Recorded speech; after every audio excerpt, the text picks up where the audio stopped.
think we're about a week away from the Scottish budget, which is probably the main set-piece event in the Scottish Parliament every year. It's when the Cabinet Secretary for Finance lays out the government's tax and spending plans. Obviously, we now have a minority SNP government, so they're going to need the cooperation of another party.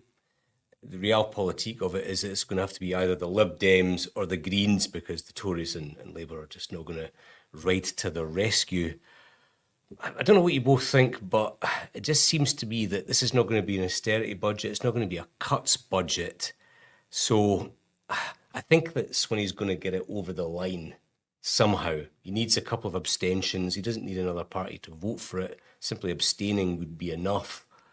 Ben, I mean, the mood music is maybe Lib Dems more than the Greens? Well, that does seem to be the mood music. I think I said in here 2 weeks ago, I looked into that camera and pleaded with Alex Cole-Hamilton not to back the budget.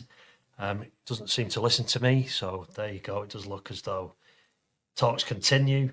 I just think it would be an absolute mistake. It would be a real blow for people like myself, who are very, very staunchly pro-United Kingdom, after all this time, to see the Lib Dems supporting the SNP. I mean, I've written a piece for our website. I live in East Dunbartonshire, now Mid Dunbartonshire. I've voted Lib Dem ever since I moved there. What a bombshell that is. Tactical voting. I mean, they're not my party of choice. I don't mind some of their policies, but I won't be voting Lib Dem again if they back the SNP. I want to see the SNP government fall and a new election.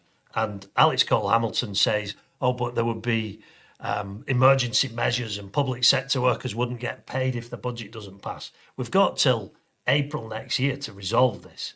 And if they can't pass the budget, we get an election and we get a new government. And you'd think Alex Cole-Hamilton would fancy being part of that government, perhaps alongside Labour, rather than propping up this failing administration that, quite frankly, we've all just about had enough of. Isn't that irresponsible, though? I mean, this is not about IndyRef 2, this budget. It's about public sector workers getting paid. It's about tax rates. It's not about IndyRef 2. It's about the fact, the mess the SNP have had their chance.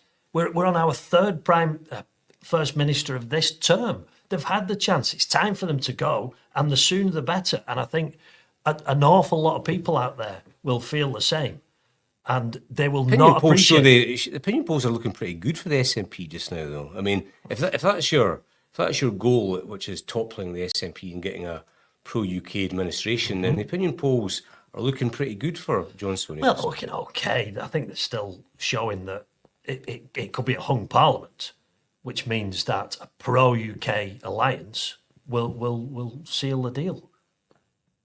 I think. I don't think the Lib Dems, and I wouldn't believe a word the SNP say about taking independence spending out of the budget, because while that sort of slice of cash on the actual planning, the team of 11 civil servants or whatever it might be stopped for a year, in actual fact, the entire government is set up to pursue and promote the cause of Scottish independence.